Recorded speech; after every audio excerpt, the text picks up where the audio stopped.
Hi friends, ఇవాల్టి వీడియోలో ఏంటంటే మనం వాషింగ్ మిషన్ తాలూకు ఇన్లైట్ వాల్ అనేది పోయిందనమాట. మీకు ఇంతకుముందు ఒక వీడియోలో నేను ఆల్రెడీ చెప్పాను అనమాట. చూడండి, వాషింగ్ మిషన్ వాల్ అనేది ఎలాగా మనకి కాలిపోయిందో చూస్తున్నారు కదా.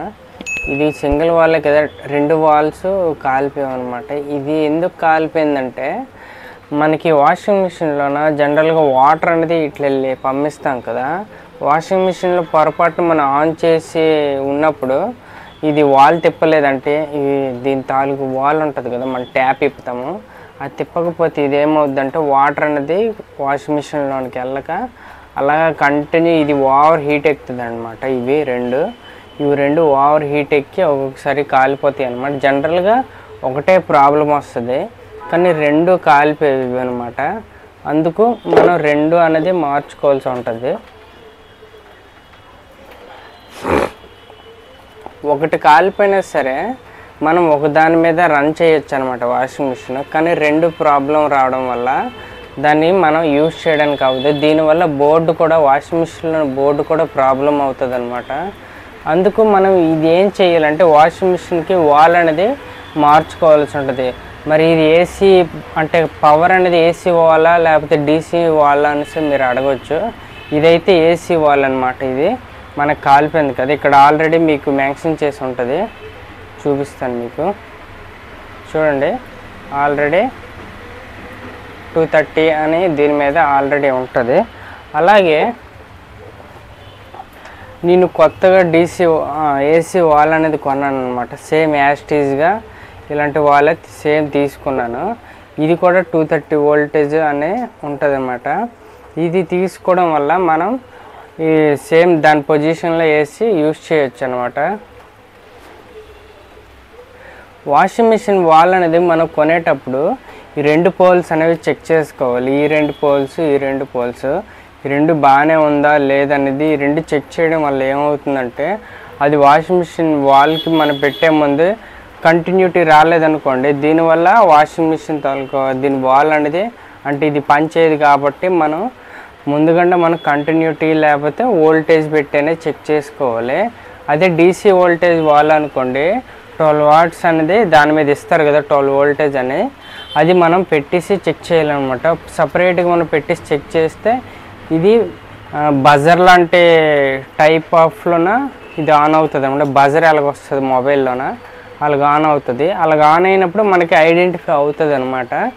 అలాగే ఏసీ వాల్ అయినా డీసీ వాల్ అయినా సేమ్ ప్రాసెస్. ఇంకొకటి ఏంటంటే, ఎందుకు వాళ్ళు డస్ట్ ఎక్కువ పడుతుంది అంటే, ఈ డస్ట్ ఇందులోన చేరిపోతుంది కదా, ఈ మన ఇలాంటి ఇలా ఫిల్టర్లో చేరిపోయినప్పుడు సపోజ్కి ఇందులోన గట్ట మళ్ళీ సెంటర్ పోల్ ఉంటుంది కదా, సెంటర్ పోల్స్లోన గట్ట చేరిపోయినప్పుడు ఏమవుతుందంటే, ఒక్కొక్కసారి అది క్లీన్ చేయకపోతే ఇది కూడా ఒక్కొక్కసారి కాలిపోద్ది అనమాట. ఈ రెండు ఉన్నాయి కదా, ఈ రెండు కాలిపోతాయి అనమాట. ఎందుకంటే వాటర్ అనేది ఫ్లో అనేది తక్కువ వస్తుంది కదా, ఇన్లైట్లు వెళ్ళి ఈ ఫ్లో తక్కువ వచ్చినప్పుడు మనకి వాషింగ్ మిషన్లో తక్కువ వచ్చినప్పుడు ఇది ఓవర్ హీట్ ఎక్కుతుంది అనమాట. ఇది హీట్ ఎక్కి కాలిపోతుంది అనమాట. అలాగే వాషింగ్ మిషన్లోని వాల్ అనేది మనకి ఇక్కడ ఈ క్యాప్ మీద డస్ట్ పట్టిస్తే స్లోగా వాటర్ వచ్చినప్పుడు కూడా కాలిపోయే ఛాన్సెస్ అనేవి ఉంటాయి అన్నమాట.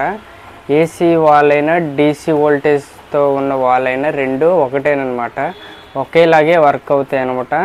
మనం ఇందులోన సింగిల్ సైడ్ అంటే వన్ వే అంటారు దీన్ని, ఇటు సైడ్ 2 వే అన్నది కదా, ఇలా 2 వే కూడా వస్తాయి అనమాట. రెండు రకాలు అలా 2 వే వాళ్ళకి కూడా సేమ్ ప్రాసెస్ అనేవి ఉంటాయి.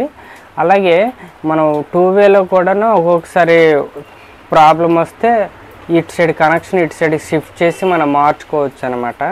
అలా మార్చడం వల్ల ప్రాబ్లం ఏంటి ఉండదు.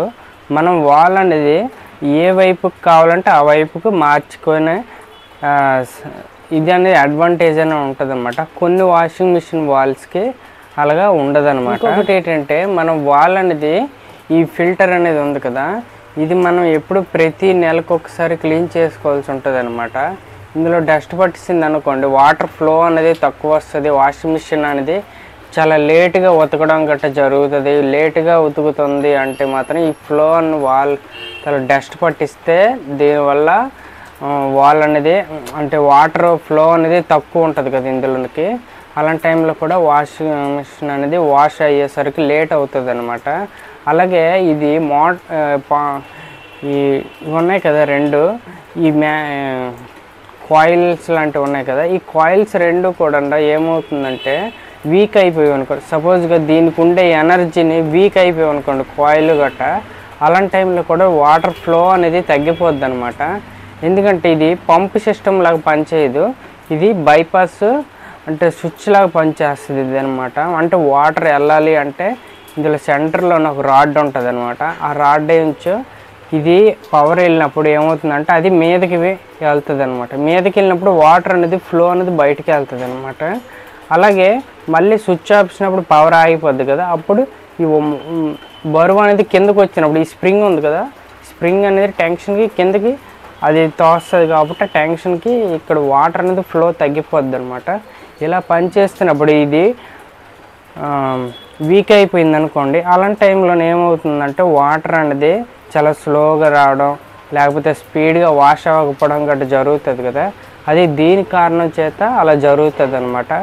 వాష్ అవ్వకపోవడానికి ఒక 2-3 కారణాలు అయితే ఉన్నాయి, కానీ ఏంటంటే ముఖ్యంగా ఇది ప్రాబ్లం ఉంటే వాషింగ్ అనేది చాలా స్లోగా అవడం, వాటర్ స్లోగా పడడం గట్రా జరుగుతుంది అనమాట. మరి వాల్ అనేది పోకుండా ఉండాలంటే మనం ఏం చేయాలి అంటే, మనం దీనికి వాటర్ ఫ్లో అనేది ఉంటుంది కదా, మనం దాన్ని ఎప్పటికప్పుడు ఇప్పుకోవడం కాకుండా ఎప్పుడు కంటిన్యూగా ఇప్పేసి దీని ఫ్లో అనేది కంటిన్యూ వాటర్ వచ్చేటట్లుగా ఉండాలి.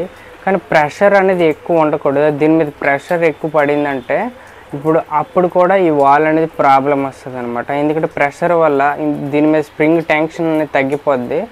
చూస్తున్నారు కదా, స్ప్రింగ్ ఇక్కడ ఉంది కదా, దీని టెన్షన్ తగ్గిపోయింది అనుకో, ఆ ప్రెషర్కి ఇందులో ఉండే రాడ్ అనేది మీదకి వస్తుంది కదా, ఈ రాడ్ మీదకి వచ్చేయడం వల్ల వాటర్ అనేది వెళ్ళిపోతుంటుంది అనమాట. ప్రెషర్ అనేది తగ్గింది అనుకోండి, వాటర్ అనేది ఆఫ్ చేస్తుంది కాబట్టి అప్పుడు మనకి వాల్వ్ రాకుండా ఉంటుంది, వాటర్ అనేది బయటికి రాకుండా ఉంటుంది అనమాట. ఓకే ఫ్రెండ్స్, ఈ వీడియో కనుక మీకు నచ్చుతుంది అనుకుంటున్నాను. నచ్చితే లైక్ చేయండి, షేర్ చేయండి, సబ్స్క్రైబ్ చేసుకోండి, కామెంట్ చేయండి ఫ్రెండ్స్ నా ఛానల్కి. ఓకేనా?